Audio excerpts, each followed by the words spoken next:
बिस्मिल्लाहिर्रहमानिर्रहीम। अस्सलाम वालेकुम स्टूडेंट्स। जी स्टूडेंट्स, कैसे हैं सब? उम्मीद करता हूँ सब ठीक ठाक होंगे। मैथ 647 की असाइनमेंट नंबर 1 LMS पे अपलोड हो चुकी है और 10 नंबर की असाइनमेंट है। 15 नवंबर इसकी लास्ट डेट है। स्टूडेंट्स, ये काफ़ी ज़्यादा सर्च के बाद मैं असाइनमेंट अपलोड कर रहा हूँ। उम्मीद है कि आपको इससे फ़ायदा होगा। अगर कोई कमेंट हो तो आप मुझसे पूछ सकते हैं।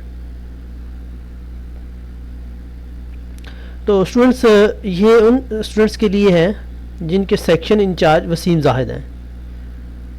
आगे बढ़ने से पहले आपसे रिक्वेस्ट है कि चैनल को भी सब्सक्राइब कर दीजिए और बेल आइकन को भी प्रेस कर दीजिए ताकि आपको बर वक्त असाइनमेंट्स और क्विज मिल सकें। जी, क्वेश्चन है जी, find the solution of the wave equation. Partial y square over partial x है। बेसिकली यहाँ पर ये मिस्टेक है, ये एक्स है। Is equal to c square partial y square over partial t square such that y is equal to, यानी ये initial condition दी हुई है, y is equal to alpha not cos alpha t where x is equal to alpha, y is equal to 0 and x is equal to t and alpha is the constant. Basically यहाँ पर इस wave equation में ये कहना क्या चाह रहा है कि यहाँ पर अगर ये एक l लेंथ की, यहाँ पर ये यहाँ पर x 0 है और l लेंथ के बाद आपने अगर इस वेव, यानी यहाँ पर ये अगर डिस्प्लेसमेंट हो रहा है इसका y इज इक्वल टू जो कि है cos अल्फ़ा,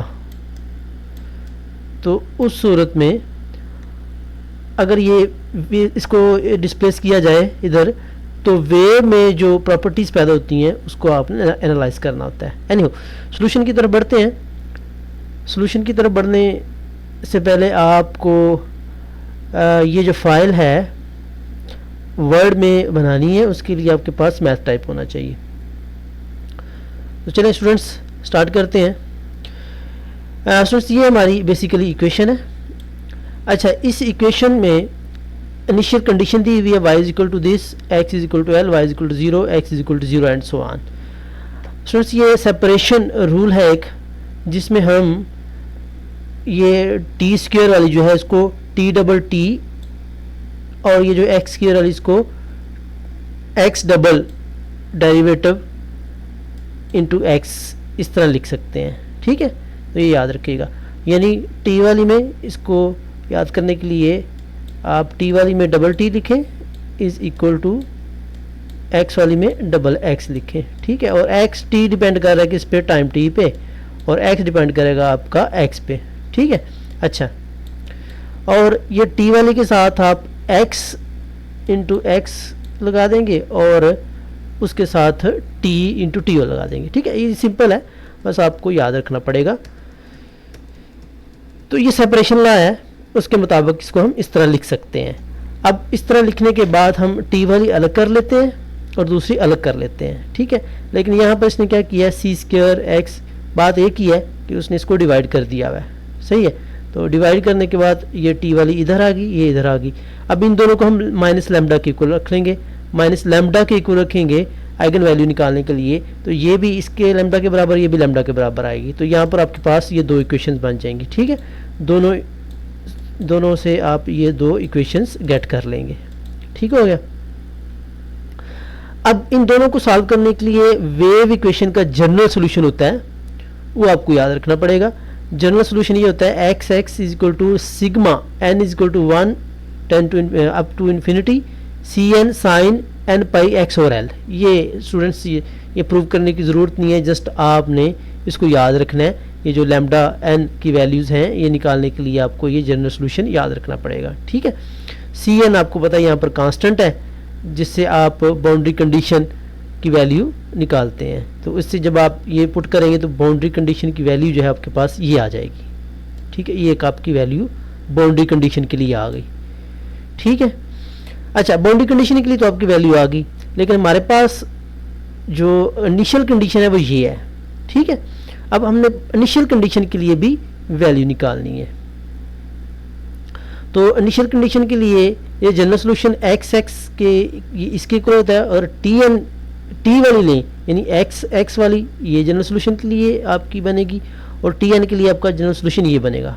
ठीक है, तो no combine spatial and temporal part from the general solution. अब इन दोनों को हम कंबाइन करते हैं, यानी इसको और इसको कंबाइन करेंगे तो ये आपकी इक्वेशन आ जाएगी। ठीक है, अब इस पे हम क्या करेंगे, इनिशियल कंडीशन अप्लाई करेंगे। तो इनिशियल कंडीशन के लिए मैं यहाँ पर दूसरी ये चीज़ है, ये इनिशियल कंडीशन के लिए हम क्या करेंगे, वाई एक्स वाली जगह जो है वो alpha not cos alpha t put करेंगे। ठीक है जी, alpha not cos alpha t y x जो था उसमें हम पुट करेंगे, यानी ये वाली चीज़ में हम ये चीज़ पुट करेंगे। ठीक है, तो जब हम ये पुट करेंगे तो this give C N sine N pi cos N pi C T L is equal to this, ये चीज़ आ जाएगी आपकी। ठीक है, for this to hold all N we need to choose C N such that sine pi is equal to 0। हम क्या करेंगे कि साइन एन पाई को 0 के इक्वल रखेंगे and cos N pi C T, ये जो है कास एन पाई सी टी जो है ये किसके इक्वल आ जाएगा, फिर कास अल्फ़ा टी के इक्वल आ जाएगा। यानी यहाँ पर एक साइन एन पाई जो है इसको अगर हम 0 रख लेते हैं तो ये आपको पता है कि साइन उधर जाके इन्वर्स हो जाएगा, एन पाई किसके बराबर आ जाएगा, 1 के बराबर आ जाएगा। ठीक है, जब एन पाई 1 के बराबर आ जाएगा तो हमारे पास cos alpha t is equal to this आ जाएगा। तो इसमें भी अगर हम एन पाई की जगह 1 पुट करेंगे तो N pi C over L is equal to alpha and N take odd values. यहाँ पर फाइनली जो आइगन वैल्यूज़ आएंगी हमारे पास वो एन पाई एल होल का स्क्वायर आ जाएंगी। ठीक है, तो लिहाजा ये हमारा जो यहाँ पर हमने रखा था काज अल्फ़ा टी, वो रखने के बाद हमने ये देखा कि ये जो आपकी इक्वेशन है ये सेटिस्फाई करती है इस कंडीशन को। ठीक है, so where C N is any constant and take on odd values. Students, आप इसको अच्छे से स्टेप बाय स्टेप जिस तरह मैंने समझाया है आपने इसको ड्राफ्ट करना है और इंशाल्लाह इसमें आपके पूरे नंबर आएंगे। Thank you.